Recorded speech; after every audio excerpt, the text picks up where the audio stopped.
the British soldier.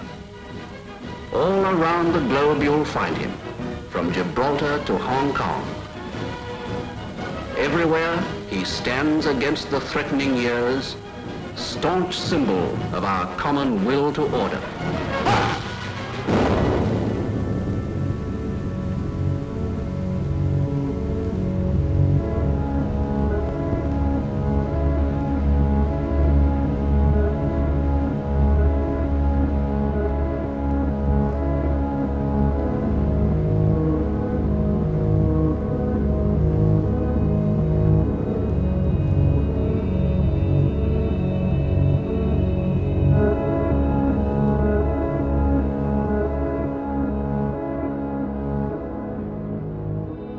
The British Empire, the largest empire the world has ever known.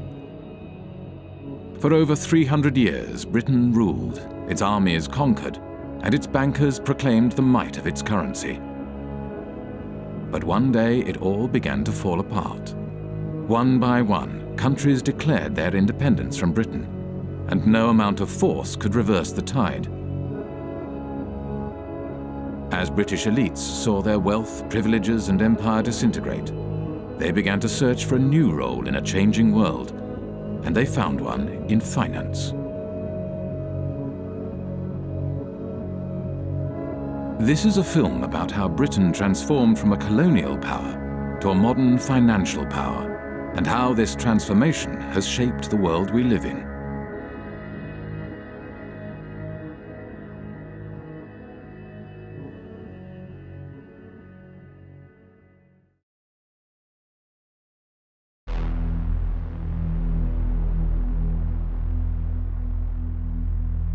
In the days of the British Empire, the City of London was the world's biggest global financial centre. The City of London was the kind of beating financial heart of the British Empire. The historians Kane and Hopkins call it the governor of the imperial engine. All these countries in the empire used to use the sterling currency, and the City of London was kind of the financier of this zone, not just inside the sterling zone, but outside the sterling zone as well.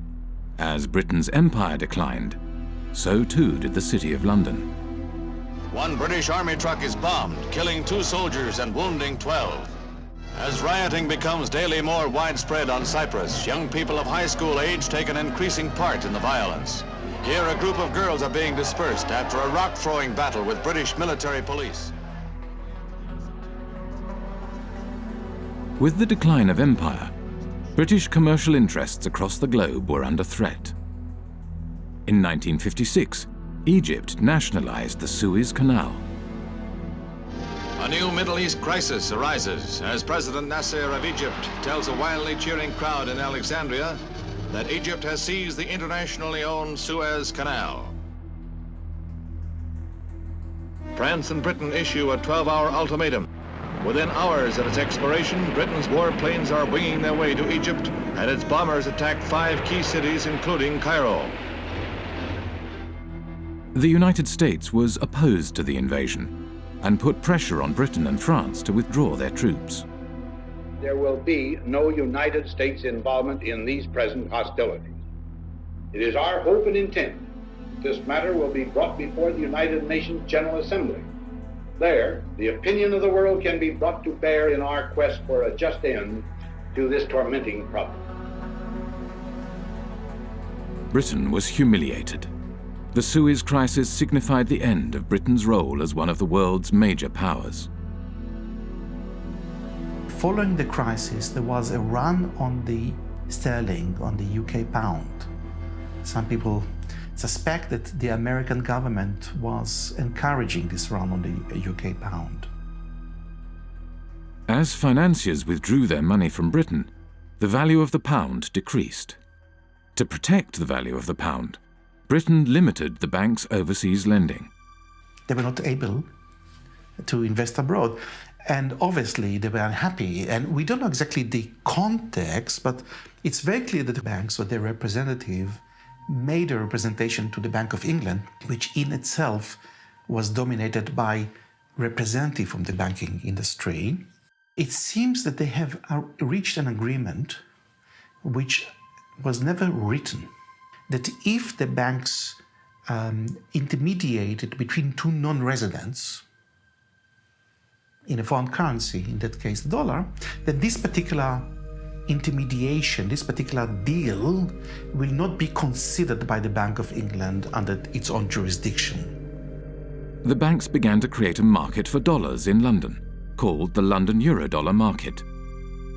To differentiate these euro market activities from their domestic banking activities, banks kept two sets of accounts. The Bank of England, the UK regulator, declared that the London euro market accounts were not in London. They were elsewhere, and therefore it had no responsibility for regulating them. It's about providing a legal space in which you pretend activity is taking place. And the importance of that is that you pretend it's not taking place in the economy where it really is taking place. So you're taking activity from the place where it's regulated and taxed and pretending that it's happening elsewhere. Now, where doesn't really matter, it's just elsewhere. When American banks realized that London offered the ability to avoid US regulations, they moved their international operations to the city.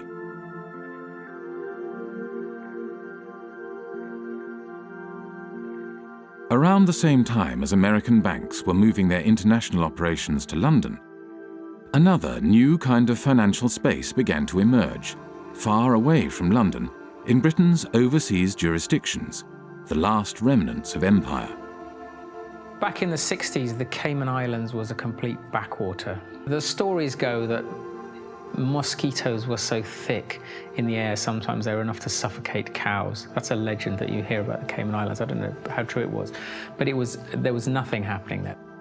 Accountants and lawyers from London arrived in the Cayman Islands and other British dependencies and began to draft a set of financial secrecy laws and regulations. Because these jurisdictions' main selling point was secrecy, they were called secrecy jurisdictions. What the Cayman Islands was doing was straightforwardly illegal activity. Drugs money was coming in huge quantities, tax evasion, whatever you wanted, you could have it.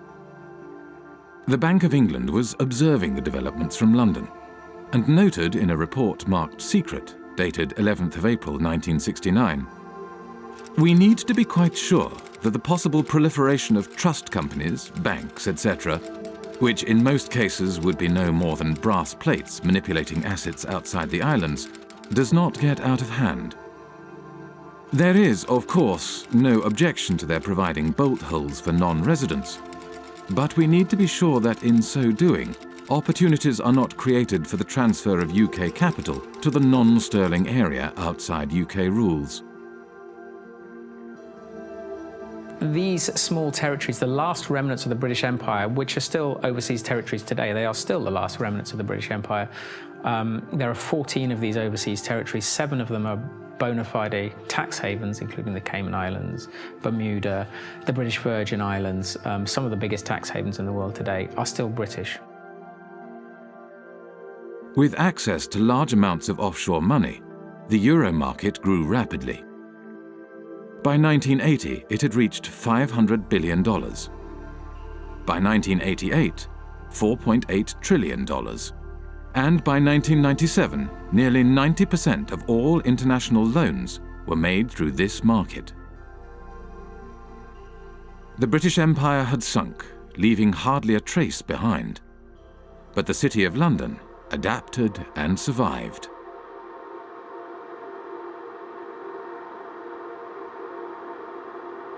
The City of London, London's financial district, is a peculiar place. It has been called a city within a city, a state within a state. It is run by an organisation called the City of London Corporation, a private company that performs all the functions of a local council with a private police force and private courts. Those of you who aren't from the UK, some of you even who are, might not be aware just how weird a thing the little City of London is within the big London. The City of London is a separate entity to the wider London, and it has its own head, the Lord Mayor, who's distinct from the Mayor, who runs the rest of London. Every November, the city stages the Lord Mayor's Show, the world's oldest civic procession.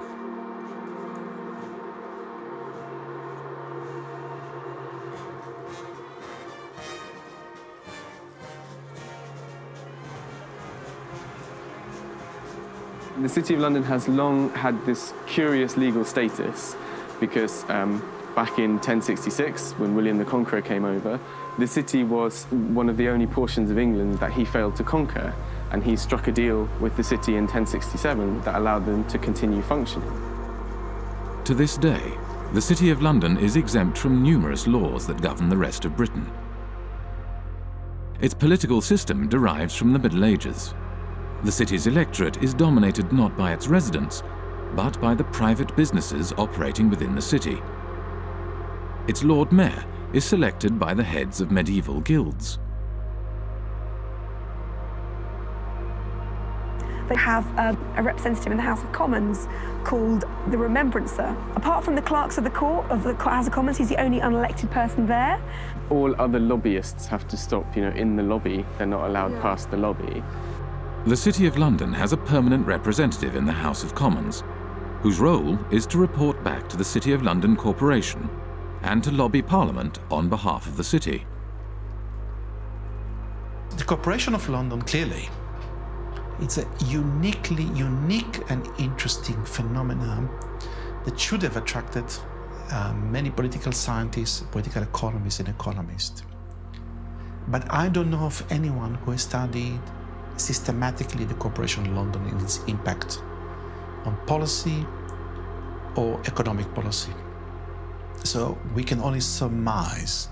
Some people assume or surmise that the Corporation of London is extremely powerful and is able in one way or another to shape British policy, particularly in financial matters. Clement Attlee, the Prime Minister after the Second World War, had something to say about the City of London Corporation. He did, yes. So over and over again, we have seen that there is in this country another power than that which has its seat at Westminster. The City of London, a convenient term for a collection of financial interests, is able to assert itself against the government of the country. Those who control money can pursue a policy at home and abroad, contrary to that which has been decided by the people.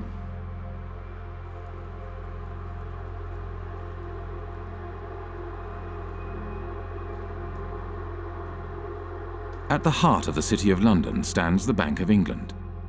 The Bank of England is not just a central bank, it is also a financial regulator. At the demise of empire, the Bank of England used this regulatory authority to help attract the world's banks to London. In 1972, the Bank of England issued a license to the Bank of Credit and Commerce International, which set up its head office in London. Within 10 years, BCCI grew into the 7th largest bank in the world. 10 years later, BCCI was bankrupt.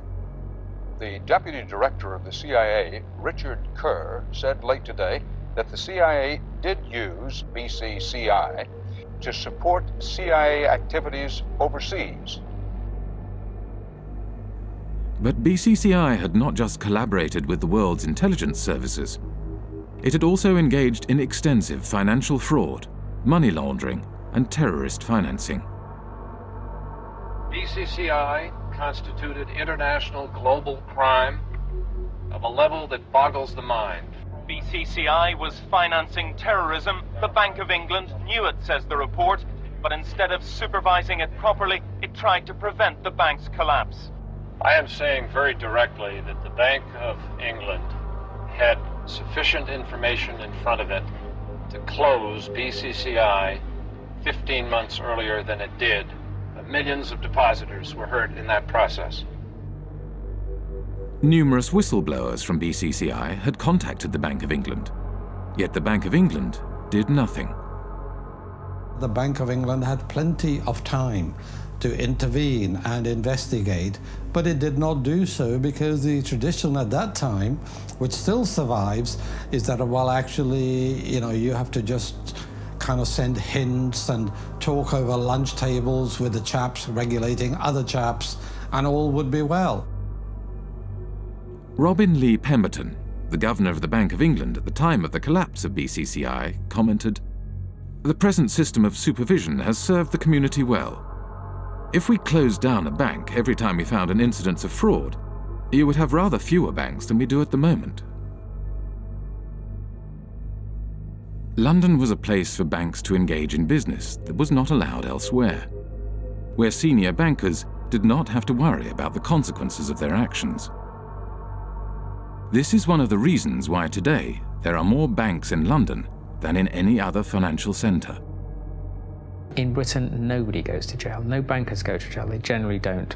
They are a protected species. And that is part of the offshore business model of the UK, is to say, we will protect you, we will bring your money here, we will look after you. We're not going to put you in prison, we'll let you do what you want.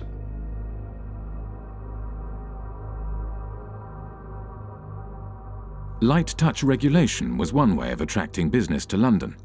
Another was secrecy. From the 1960s onwards, City of London institutions began to establish offshore branches in former outposts of the British Empire. Their aim was to create offshore centres with strong secrecy legislation in order to attract capital from across the globe.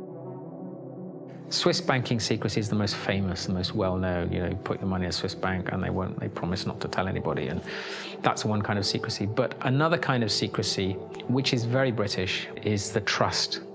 And the trust is a very slippery, complicated, and devious mechanism. Trusts emerged, the legend has it, from the time of the Crusades, when the knights would go off and fight in foreign lands, and they would leave their assets in the care of trusted stewards. What trusts do ultimately is they play with the concept of ownership. Ownership is not such a simple thing. So the settlor, the knight in this case, would hand over the assets to someone who these days would be called a trustee. It's often a lawyer. Legally, you are separated from those assets. They're not yours anymore. There's a barrier. You can't be taxed on them. Nobody's going to find anything about your connection to these assets. In Britain's offshore jurisdictions, no qualifications are necessary to be a trustee. Anyone can set up a trust and act as a trustee. There is no registry of trusts. There are no bodies to certify that a trust has been set up. The only persons who know about the creation of this agreement are the trustee and the settlor. There's no obligation to register it. There is no financial reporting obligation of trusts. They're not required to put annual statements onto account anywhere. So actually trusts are, to all intents and purposes, invisible arrangements. Economist John Christensen was an economic advisor to the secrecy jurisdiction of Jersey for 10 years. We're not talking about a few million. We're talking now about trillions. Trillions of dollars of capital, which apparently belong to nobody. For tax purposes and for other purposes, they belong to nobody. Everything, works of arts, gold bullion, racehorses, cars, real estate, not just financial assets, but a whole load of non-financial assets belong to these trusts, sitting there belonging to nobody. Now think that one through, because we are talking about maybe as much as $50 trillion of assets sitting offshore behind these instruments. Well, the Cayman Islands are among several British overseas territories who have signed a new information exchange agreement with Britain and the rest of Europe to tackle tax evasion. The countries are now required to automatically provide details of the ownership of bank accounts and how they're used. Cayman became the first signatory last week. It's important that the Cayman Islands should be recognised as the first overseas territory to sign such an agreement with the United Kingdom. And I think this importantly reflects the constructive approach that the Cayman Islands has taken in delivering our shared objective of rooting out tax evasion. The trust lies at the core of the British secrecy model. They don't use banking secrecy. The Swiss use banking secrecy. The British, of course, are only too willing to kill off banking secrecy because they will then capture a larger market share. That's why the Brits are doing this. Trusts are the basic building block of Anglo-Saxon secrecy, and they form the basis from which complex offshore structures are created. Every secrecy jurisdiction offers a specific set of services, from trusts to shell companies to secret bank accounts and nominee directors. The combination of these services into complex structures, spanning multiple jurisdictions, enables the creation of secrecy structures that are almost impossible to penetrate. An offshore structure will often have a trust kind of sitting at the top of it. The trust will be here managing the assets, kind of controlling the assets. Underneath it, the trust will own some shell companies. Each one might be in a different jurisdiction. So you might have a trust in one jurisdiction whose trustees are somewhere else, whose beneficiaries are somewhere else, which owns offshore companies somewhere else. Each of these companies might then own assets, so that they might own, a bank account, a racehorse, a yacht, a painting, a portfolio of shares or whatever. There are numerous variations of trusts and offshore secrecy structures. There are offshore lawyers whose work entails the creation of ever more complex and obscure structures. The aim of these structures is to hide the identity of the owners of offshore assets and allow offshore wealth to be recycled back into global markets. But looking on the amount of money being administrated from tax havens, you see that it is a curve going like this. And all the talking we have been doing along with other wonderful people fighting against tax havens has not changed anything, It is the word where you say, go on talking, and go on talking, you're interesting me, and I'm going on doing what I want to do. We know everything today because we have had the Panama Papers, we have seen it, and we are not able to act upon it. And we are not able to act upon it because this system is really protecting the few people that are having benefit from it. And these are in percentage very few people, but they are powerful. And I see in the Panama committee that I'm sitting in, the only thing that could change this is to have a public accessible register of the beneficial ownership of trusts and of all kinds of companies. It is easy. The Panama Papers are a collection of leaks from the offshore law firm Mossack Fonseca. Mossack Fonseca is the fourth largest offshore law firm. The other 9 of the 10 largest offshore law firms are registered in British overseas jurisdictions. When countries complain to Britain about the activities run out of its offshore havens, Britain claims that these places are independent and that there is nothing it can do. I've heard time and time again from officials in Berlin and in Paris and in Washington and in other countries that they've been told by the British government that, yes, they're well aware of what's going on in Jersey and they think it's very unfortunate, but they don't have the powers to intervene. Well, that's a straightforward lie. They do have the powers to intervene. They just choose not to. Britain plays this kind of game of pretending, when it suits them, to pretend that these places are independent. At the end of the day, Britain appoints the governor, appoints lots of senior people in these places. They're responsible for foreign relations and defence, and also they can veto their legislation as well. So Britain has a massive degree of control. Basically, it is controlling these places, allowing them a little bit of political space. During his time as economic advisor to Jersey, John Christensen frequently travelled to London for talks with various British government departments.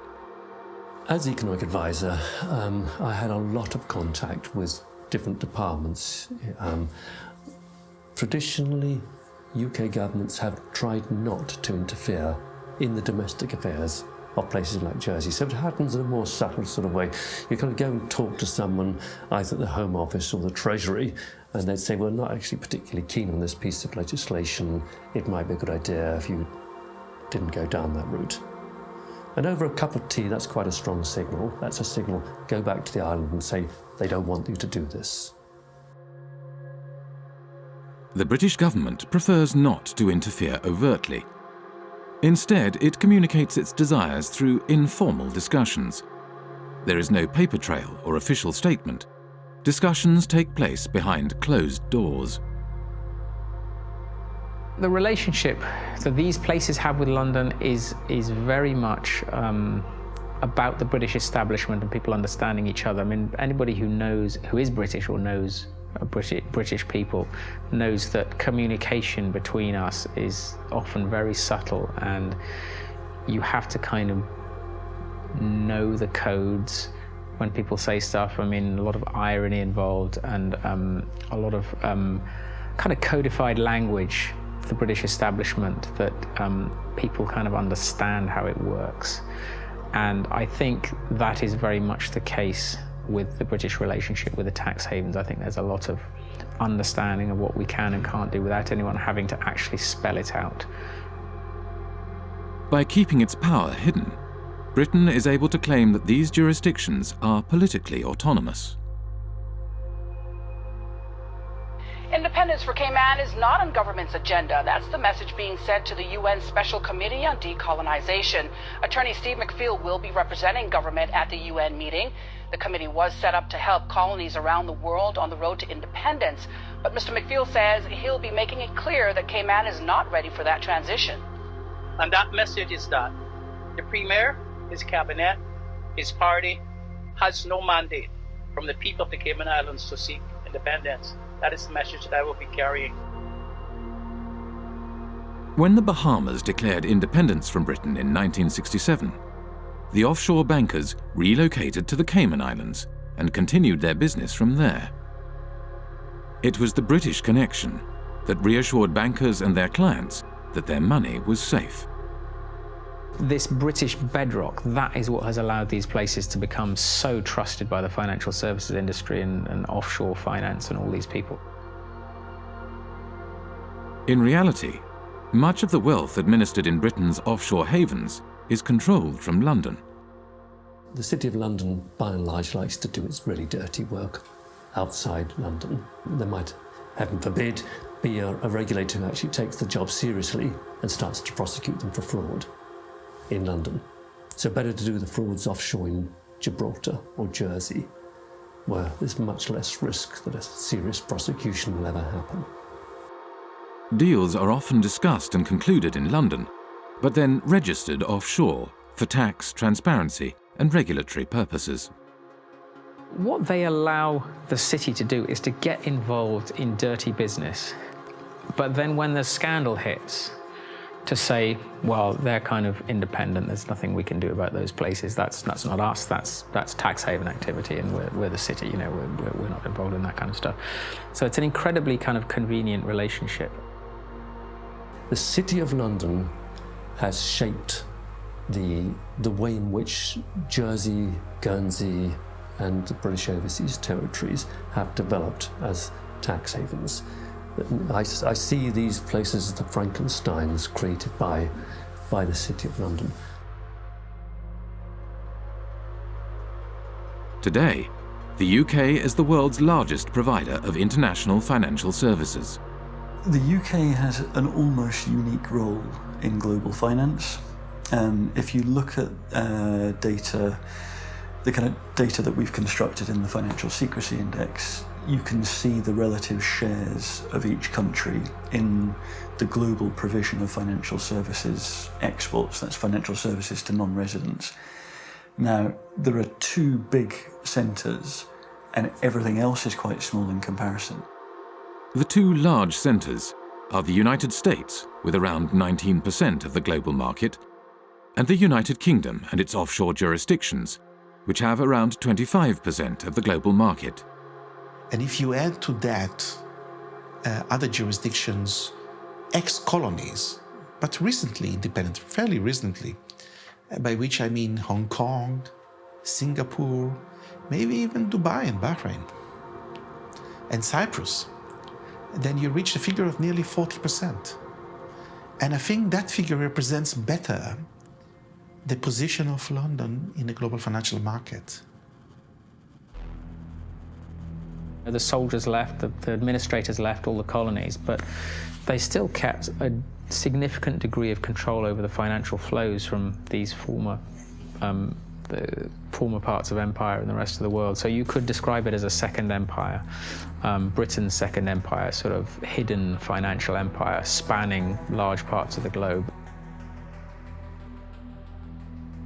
At the time of the British Empire, the City of London was the world's largest global financial centre. Not only Britain's colonies, but also independent countries did their banking in London and used the empire's currency for trade and financing.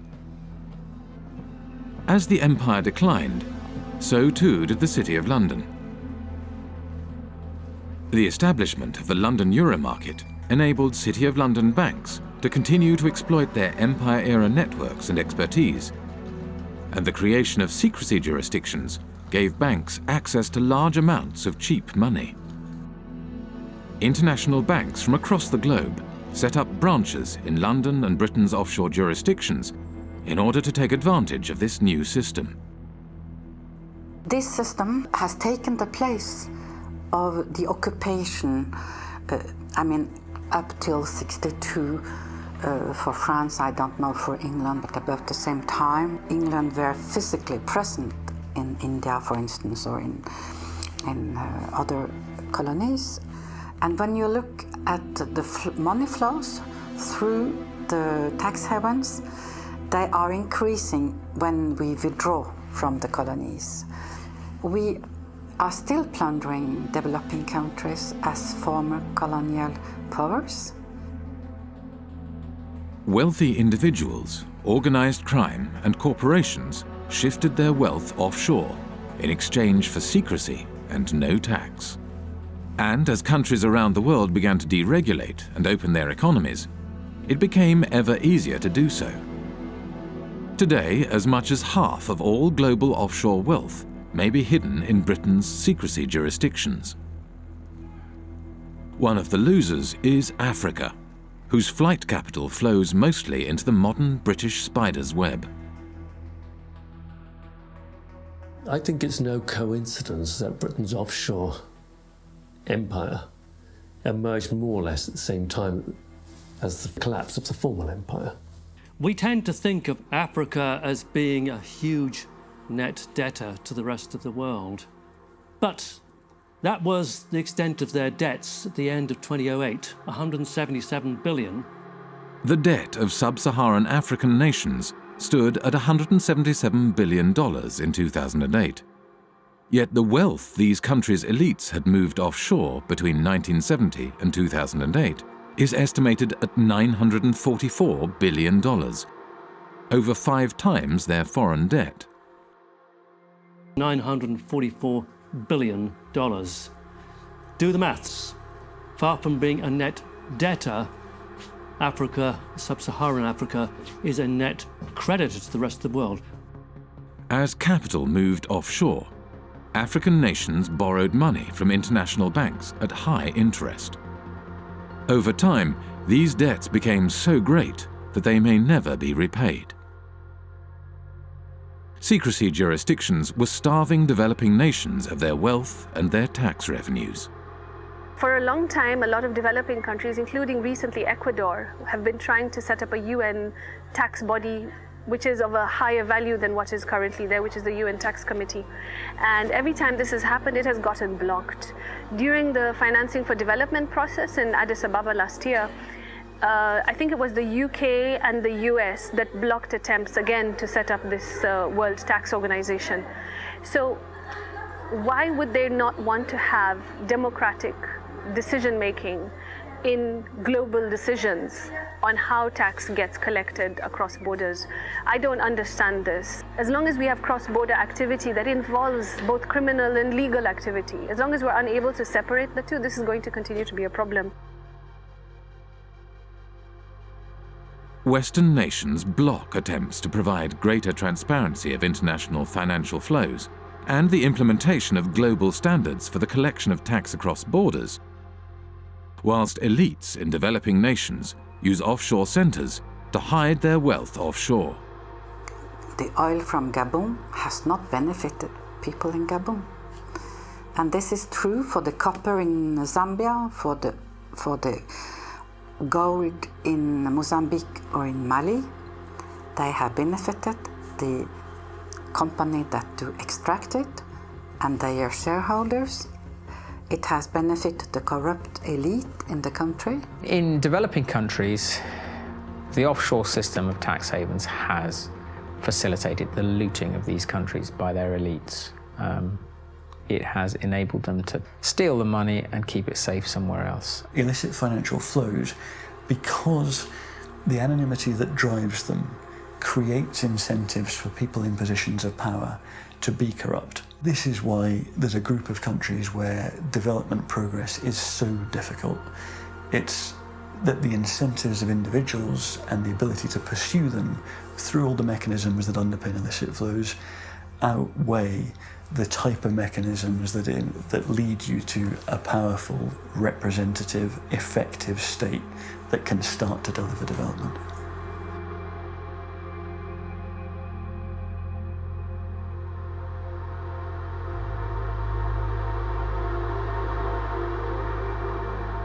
Worldwide, developing countries lose over $1 trillion every year in capital flight and tax evasion. Most of this wealth flows into large Western nations like the United States and Britain and enables their currencies to stay strong, whilst developing nations' currencies remain weak. But illicit flows into Western nations also had another unexpected side effect. The economies of the United States and Britain began to financialize. The origins of this financialization, or de-industrialization, go back to the 1960s. Anti-war demonstrators protest U.S. involvement in the Vietnam War in mass marches, rallies, and demonstrations. President Johnson, meanwhile, let it be known that the FBI is closely watching all anti-war activity. In the 1960s, U.S. economist Michael Hudson was working at Chase Manhattan Bank on Wall Street as Chase's balance of payments economist. During the 1960s, the United States balance of payments deficit was entirely a result of foreign military expenditures. Dollars were flowing out of the United States as a result of the cost of the Vietnam War. The United States attempted to prevent the dollars flowing to Vietnam from being deposited in foreign banks. The government asked Chase to set up a branch in Saigon during the Vietnam War. And as you can imagine, it didn't have windows. It was sort of a fortress. It lost money, but the government went to Chase because it said, if you don't get this money that's being thrown off by the military in Vietnam, then it's going to go into French banks. It'll get to General de Gaulle, and you know what he's going to do every month. He's going to cash it in for gold. That's what the United States was trying to stop.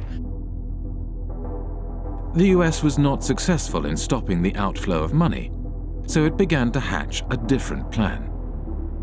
In 1967, Michael Hudson was handed a memo by a former State Department employee. In 1967, I was given by a former State Department employee in the elevator at Chase Manhattan a memo from the State Department urging that Chase Manhattan would take the lead in helping the United States become the Switzerland of the world, meaning the flight capital. The State Department, through Chase, asked me to estimate how much money do you think is available if America were to become the new Switzerland, and how do we do it? The plan was to organize offshore banking centers in the Caribbean and elsewhere, and the hot money wouldn't come directly into Chase because that wouldn't be nice and very legal. What happened was that the Latin American criminals, other criminals, drug dealers, all sorts of organized crime, would put their money in the offshore Caribbean banks,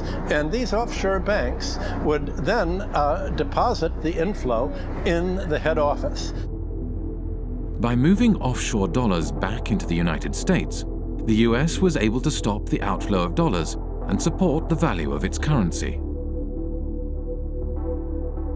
Every country looks to its foreign exchange rate. And the foreign exchange rate is not only imports and exports, it's capital movements. And if you look at the International Monetary Fund's monthly international financial statistics, you have sort of a steady balance of trade, a steady immigrants' remittances. What goes up and down are called errors and omissions. What the United Nations and the IMF call errors and omissions are flight capital. It's the reason that it's omitted is they don't like to really look at this. In the 1930s, Roy Ovid Hall, economist for the U.S. Commerce Department, wanted to include criminal movements in the balance of payment statistics. And Congress got very upset. I was told in Washington, the argument was, we're a Christian country. We don't want to report crime. It's just, don't look at it. And they forbid him to include criminal money in the balance of payments. I guess now you call it errors and omissions. You don't call it criminal inflow and outflow. In the 1960s and 70s, Britain was faced with a similar dilemma as the United States. Money was flowing out, and this decreased the value of the pound. Britain realized that it, too, could support the value of its currency by opening its domestic markets to the trillions of dollars passing through its offshore havens. But just as in the United States, this had an unexpected side effect. The British banks today, just as in the 19th century, don't put their money into British manufacturing. They put their money into real estate speculation, into financial speculation, foreign currency trade. So the financialization of London has helped deindustrialize the country because it's enabled sterling to be supported by this huge inflow of hot money, this inflow of drug dealing money and criminal money and tax evasion money all over the world that is going to London instead of going to Switzerland, Liechtenstein, or the Caribbean.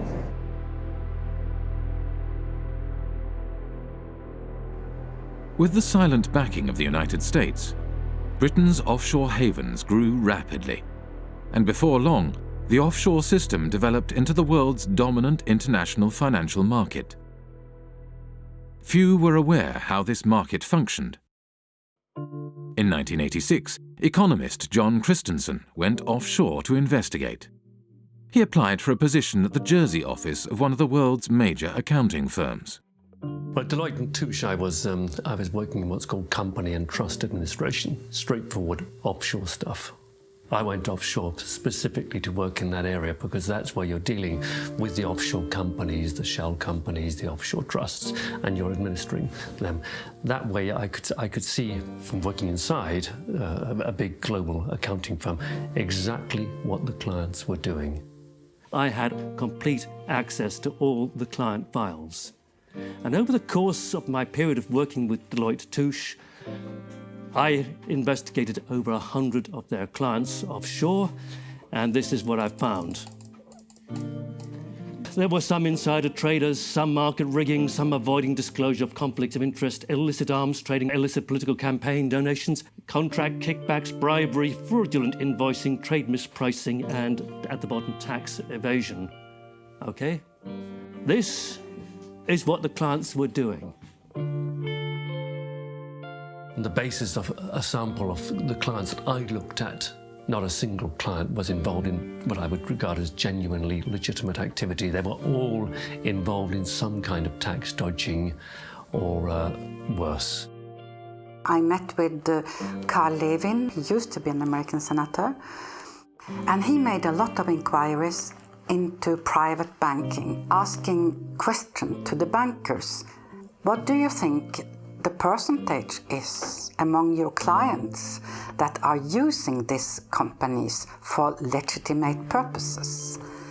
And the answer was, I believe that 99.9% of my clients are using these companies for illicit purposes. This is a reality. This is American bankers telling what they are doing. And it's exactly the same thing with UK bankers helping their clients to have accounts in Panama or in Bermuda or in Cayman Islands. secrecy jurisdictions are heavily used for fraudulent and grey area financial activities, areas where secrecy is not just desirable, but a necessity. Legitimate financial activity has no need for the secrecy offshore havens provide, nor a desire to pay the high fees offshore banks and law firms charge. Today, close to half of the world's secrecy jurisdictions are British dependencies. In public, these jurisdictions claim they are transparent and their financial services sectors are engaged in legitimate financial activities. Our economy is not based on secrecy. It's based on transparency. It's based on a sound regulatory environment. It's based on good governance and good government with a British government legal system. That's what our financial institutions are based on. Well, tonight we have a response from the head of Cayman Finance after a group of U.S.-based anti-tax evasion activists announced plans to travel to Cayman to draw attention to what they feel is corporate tax evasion. Finance Chairman Mr. Richard Cole says he's encouraging the group to visit and says our financial sector has nothing to hide. I would say if anybody wants to come to Cayman to find out what's coming, you know, what we do here, come on down. We have no secrets here. When I went to the Cayman Islands back in 2008, I think it was, I called the government spokesman and he said, okay, we have had an order from on high that nobody is allowed to speak to you. You are off limits. In 2011, journalist Nicholas Shaxson released Treasure Islands, a groundbreaking book about the offshore system. The author of a series of international media reports says he would welcome a debate with Cayman Finance Chair Tony Travers. Mr. Travers recently called Nicholas Shaxson an imbecile with the understanding of an 11-year-old. There are always going to be the politics of envy. Now, the politics of envy are exacerbated by imbeciles who don't actually understand what's going on in the Cayman Islands. I don't know what he's talking about. And furthermore, he doesn't know what he's talking about. The Cayman Islands is the 5th largest financial centre in the world. It hosts 80,000 registered companies, over 3/4 of the world's hedge funds, and $1.9 trillion in deposits. It has a population of 60,000, roughly equivalent to New York's homeless population. A strange mixture of characters populate the offshore world. British ex-public schoolboys, members of the world's intelligence services, global criminals, assorted lords and ladies, and bankers galore. With so much at stake for so many wealthy and powerful individuals, it may come as no surprise that Britain's offshore havens have developed their own curious mechanisms to prevent information from leaking out. For many people who work offshore and who don't like what they're doing, it's very hard indeed to dissent, because they will be attacked personally with a degree of viciousness which is quite extraordinary. Most of the time, the instruments of suppression are relatively sophisticated. You won't get promotion by doing this, or your family won't like it. It's not generally, let's slam them in prison. That's far too crude. We are talking about very substantially, the establishment, the British establishment in these cases. The mechanisms are very, very subtle. Sort of ostracism is one way of doing it. These peculiar mechanisms for, if someone tries to blow the whistle, you find all sorts of methods that aren't the most, just fire them, you give them far too much work to do, you steer them in a different direction. One person who is intimately familiar with how suppression works offshore is former Jersey Senator and Health Minister Stuart Sivray. In 2009, he leaked a report on a rogue nurse suspected of killing patients at Jersey's hospital. It all came to a head during a state's debate on Tuesday the 10th of March. Senator Stuart Sivray brought the sitting to a standstill, claiming Senator Jimmy Pershard had sworn at him and told him to go and top himself. Senator Pershard denied the claim, saying, "I absolutely refute that." But less than a week later, he was forced to admit he'd lied. Senator Pershard has now admitted that on another occasion he did tell Senator Stuart Sivray to go and do everyone a favour and slit his wrists. I was arrested at my house one morning by 6 plainclothes police officers. There were another 2 specialist data search police officers on hand, and also another 2 police officers in full body armour, one of those battering rams they kind of use in drugs raids. So 10 police officers descended on me without a search warrant. The property was turned over from top to bottom. All of the computers were seized and searched. All kinds of private constituency data was stolen by the police. Shortly after we began filming, a police officer exited the police station. As he hurried past, he grinned at the camera. The officer was on his way to test the sirens on his motorbike, which he did at intervals throughout much of the remainder of the interview. When it came to prosecuting me, Stuart Sivray was prosecuted under the data protection law. Now, when the authorities were prosecuting me, I claimed that this was a legitimate public interest disclosure defence. And I, with an expert witness, was able to produce a set of reports that effectively destroyed the prosecution case. In reaction to this, the magistrates ruled that Stuart Sivray's defence case, that he had leaked the report in the public interest, would no longer be admissible, but continued to prosecute him all the same, without a defence case.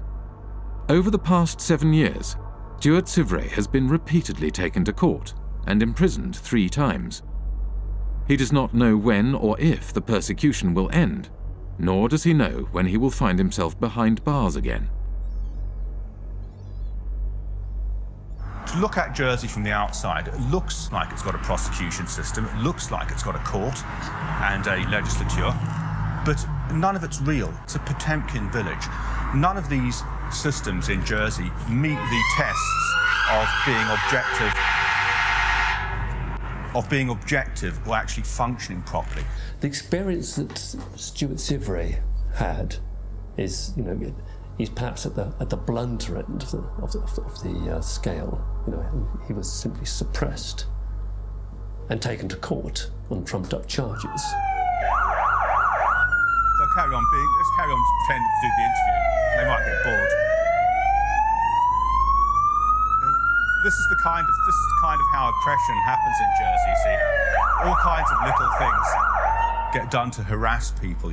Even they don't often go to the kind of extremes that they did against me in terms of actually arresting me and putting me in prison. But the authorities use all kinds of other lesser little methods to interfere with people, kind of sabotage things. Obstruct people, make life difficult for people. If you annoy the establishment in Jersey, you won't get a job here. Your children won't get decent jobs. That's kind of how it works. I went to Jersey in March 2009 with Nick Shaxson. About 24 hours after we arrived in Jersey, we were there for several days. Nick said, have you noticed that we're being followed? Ever since we arrived at the airport, we've been followed. He said, don't look now, but we're being followed now. Turns out he was quite correct. We were being followed. And I found that very disturbing indeed.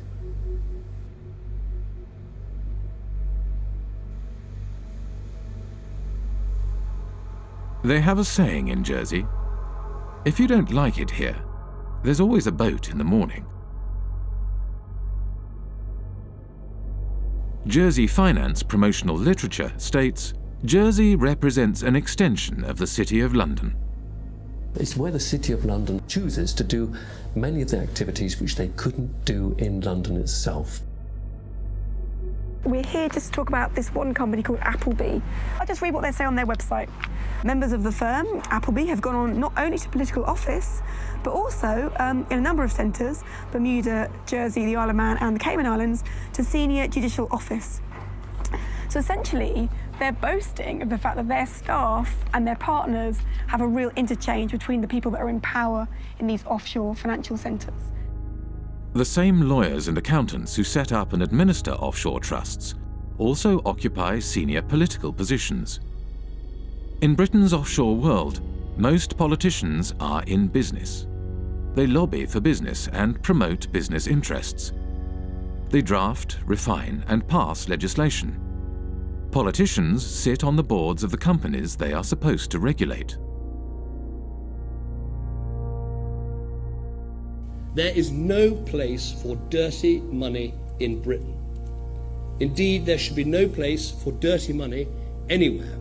The challenge I'm laying down for every country today is to root out the rot of corruption, to ensure transparency over what your own companies are doing, require transparency for foreign companies in your country too, and work with us to spread this approach to transparency around the world. In public, British politicians claim they are cracking down on secrecy jurisdictions and corruption. But in practice, they do the opposite.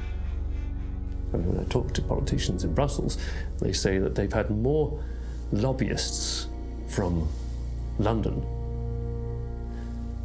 and including politicians, come to them to protect the City of London's interests than they've had from every other European member state combined, which gives you some idea of the extent to which British politicians see themselves as essentially lobbyists for the City of London. We begin with our big story. Cayman's efforts to ensure transparency in its financial services sector is being recognised by the international community.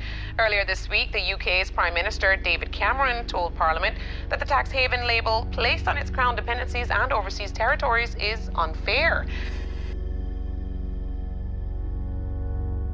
Many British politicians have personal and business ties with the City of London and British secrecy jurisdictions. Former British Prime Minister David Cameron's father, Ian Cameron, was an expert in offshore funds and was involved in offshore trusts from the 1980s onwards. At this courthouse behind me here in St Helier, we found this. It's a document called a grant of probate, and it's attached to the English will of none other than Ian Cameron, David Cameron's father. Say hello to Mum and Dad. Hi, Bar, how are you? Good to see you. Ian Cameron was certainly a wealthy man. In 2009, his personal fortune was estimated by researchers for the Sunday Times Rich List at £10 million. Yet when Ian Cameron died in 2010, his estate was much smaller than might be expected, just £2.7 million. In many cases, it's the politicians and their cronies and their families and so on, and the business people who sponsor the political parties who are using these offshore services themselves. So they've got no personal interest in closing it down. If they wanted to close it down, they could do it tomorrow. The fact of the matter is they don't want to do it because they themselves are complicit with the process. If you come from the same kind of background, you know the right people, then all the kind of legal niceties will often fall away. You can get away with doing all sorts of things that they wouldn't just let any old person, you know, if you came knocking on the door saying, can you set up an offshore company to do this, they'd tell you to get lost. But if you're part of the networks, you can do these kinds of things. So that's a very important part of the whole system. Upper class British public school kind of establishment that has been there since, you know, for centuries. The British establishment, an old boys' network of privileged elites, had carved out a lucrative niche for themselves in the offshore world after the demise of empire. They transformed themselves from administrators of empire into financial handlers for the global elite and multinational corporations. As more money flowed offshore, societies around the globe began to feel the impact of the offshore world. The reality is not what you believe, that your prime minister has the power to decide on the future of your country. The power is hidden here. We have country after country around the world where the lack of financial transparency about taxation, about ownership, about corruption has undermined the extent to which governments deliver representative policymaking for their citizens. You know, we have extreme cases like the hiding of tax evasion by people in finance ministries in Greece, in France. But we also have this system that in general is geared towards anonymous company ownership, the anonymous ownership of properties across London, of half of the land in Scotland.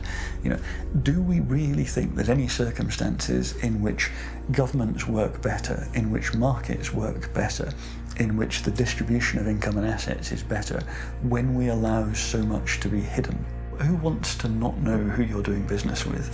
Who wants their government to have people working for it, or to be led by people whose assets are hidden, whose financial transactions are conducted anonymously offshore?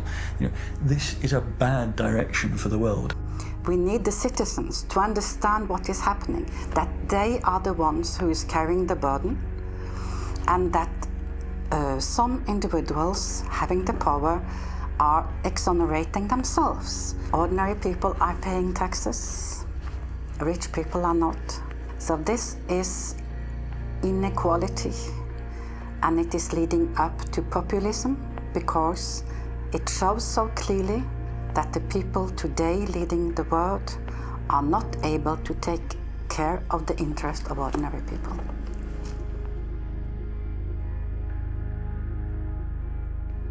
Back in the 60s and 70s, you know, tax evasion or pushing back against taxation, it was kind of seen as anti-establishment. So, you know, the Rolling Stones and Phil Collins, all these people kind of going offshore, going away.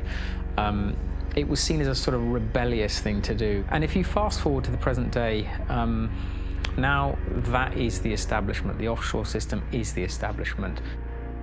Today, offshore is the way elites and multinational corporations conduct their affairs. Tax evasion is the way business is done. This kind of sophisticated cheating requires a huge infrastructure. We like to talk about the pinstripe infrastructure of highly educated people who think it is their right to help others to cheat societies. We have a new mafia in town. It does not actually shoot people, does not put bullets in their kneecaps, but its trade is just as deadly. It deprives people of opportunities to have healthcare, education, security, justice, and essentially a fulfilling life. Accountants form the backbone of the offshore system. They administer the structures that allow individuals and corporations to shift their money offshore and evade taxes. There are about 2.5 million professionally qualified accountants on this planet. About 330,000 are in the UK. Well-known people, well-dressed, well-fed, highly paid, are sitting in city centre offices, and they are paid to dream up tax avoidance schemes for individuals and for corporations. We can all elect a government which says, vote for us, we will give you better healthcare, better education, better security. And next day accountant says, sorry about that, folks, you elected this government, but we actually got a tax avoidance scheme, and the Amazons and the Googles and Microsofts won't be paying any taxes in your jurisdiction. Too bad. You voted for it, but actually you're going to get something else. So it's a crazy world that part of the business model at big accountancy firms is how to deny public the services by erosion of tax revenues. And these firms are then rewarded with government-funded contracts, and the same firms are then advising local governments and the central governments, and the same firms then report on the company accounts and tell us all is well. When I argue this with a Pricewaterhouse partner in a face-to-face debate, he said, Professor Sicker, you never give us credit for anything. We generate millions of dollars of revenues, and we have lots and lots of satisfied clients. What is your problem? And my response was very simple: that's the language of drug pushers and pimps.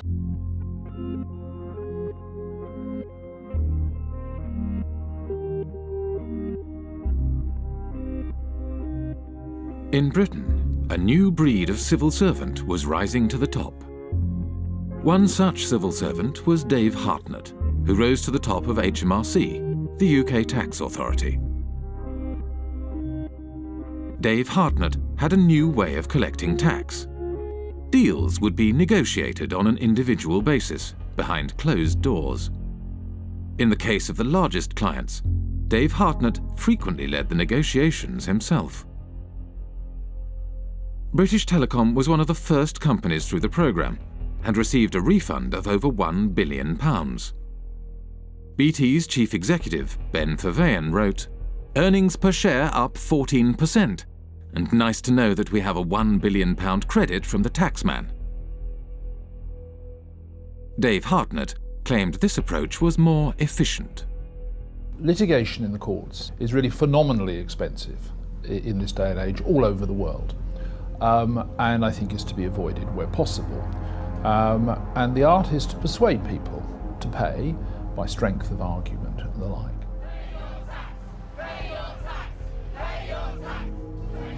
After protests erupted in 2011, the Treasury Select Committee questioned Dave Hartnett.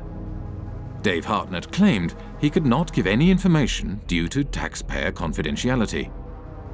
What in statute prevents you from disclosing information to Parliament? All my advice, Mr. Barclay, so far has been that I am prevented, and my colleagues are prevented, by the Act and by the decision of the Commissioners. Dave Hartnett failed to mention that the legal advice he had received stated that the disclosure of information was at the discretion of the head of HMRC. The head of HMRC was Dave Hartnett himself. Just like the mafia has penetrated the state, accountancy firms have also penetrated the state. The head of anti-avoidance in the UK tax authority is from one of these firms. The newly appointed chairman of Her Majesty's Revenue and Customs, which is a tax authority, is a partner from KPMG. Their partners have penetrated the state. They are running the Treasury. Britain's financial services industry had penetrated the state and began to shape its laws for its own benefit. The degree of political capture by the City of London, by the big banks and the big law firms, is so enormous that the politicians have effectively become their spokespersons. With the government unwilling to act in the interest of the public, a group of protesters confronted Dave Hartnett at a private event in Oxford. Hi everybody, I'm sorry to interrupt. I'm just going to take a few moments of your time. Here tonight to present Dave with an award. It is the Lifetime Achievement Award for services to corporate tax planning. Thank you. Thank you very much. Dave's been a great friend to the industry, a great friend to many of us over the years, and really we just can't thank him enough for what he's done. Obviously us at Vodafone, it saved us billions off our tax bill, and our friends at Goldman Sachs as well, we've also saved us millions 25 million or so. These people are trespassers and intruders. And I know you've had problems with pesky This is an unlawful conspiracy to trespass. And you will go, sir. You will depart immediately before we set the dogs on you.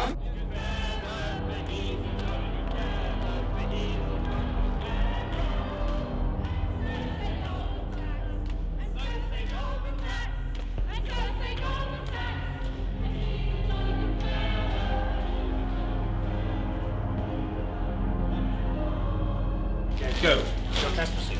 So sorry. Please You are trespassing, scum. Go.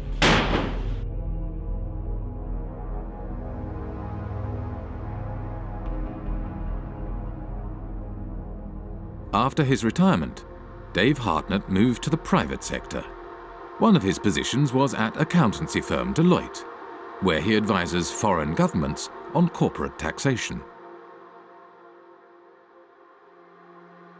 Dave Hartnett is a companion of the Order of the Bath, an honour bestowed on him by the British monarch.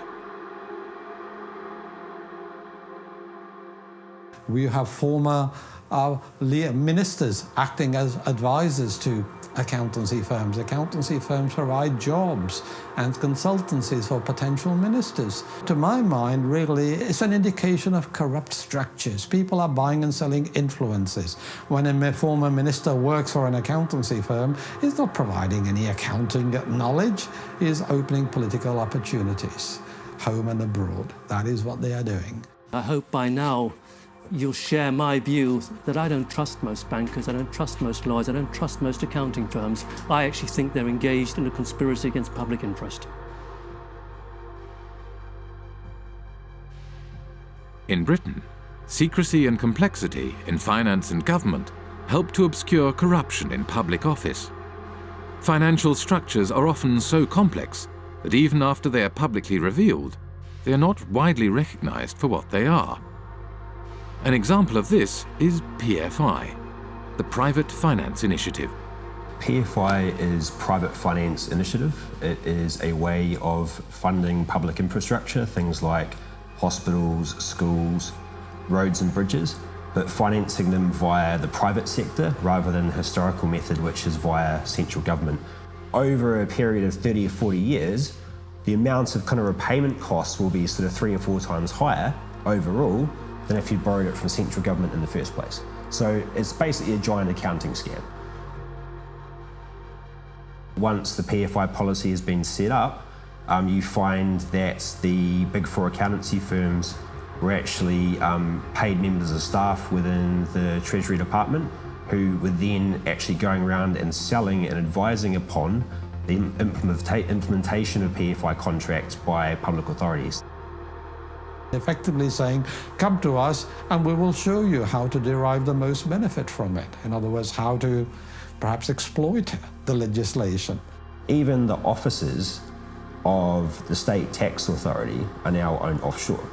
HMRC, which is the tax collector here in the UK, their offices are owned in Bermuda by a company called Mapley Steps. It's quite incredible. The company that owns the PFI contract to run HMRC's head office borrowed money from offshore investors at 15% interest. Because the interest was so high, the company was losing money. Therefore, it did not pay tax. In 2011, HMRC could not prove that any PFI company was paying any tax in the UK. I think we need to have a serious conversation about the role of government in this whole debacle and how much our government has been penetrated by big banks and accountancy firms and ultimately in whose interest it operates.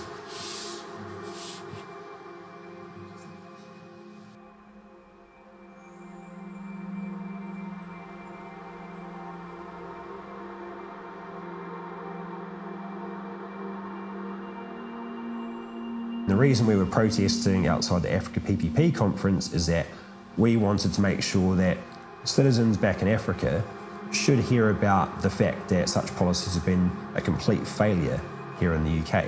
We know that these products are not being marketed to African countries in their own best interests. Their only motivation is to spread the reach of financial services into new markets. It's all being promoted in the interest of the City of London. What you're seeing is basically a second form of colonialisation. You've had initially occupation, resource extraction, and through that process, countries like Britain, which have had a large offshore empire, have developed significant networks, and now those networks are being used to promote and exploit financial services.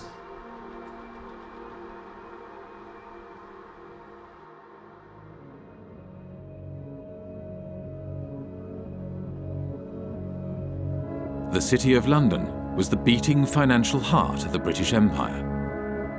As Britain's empire declined, the city transformed itself from a hub operating the financial machinery of empire into a global financial centre.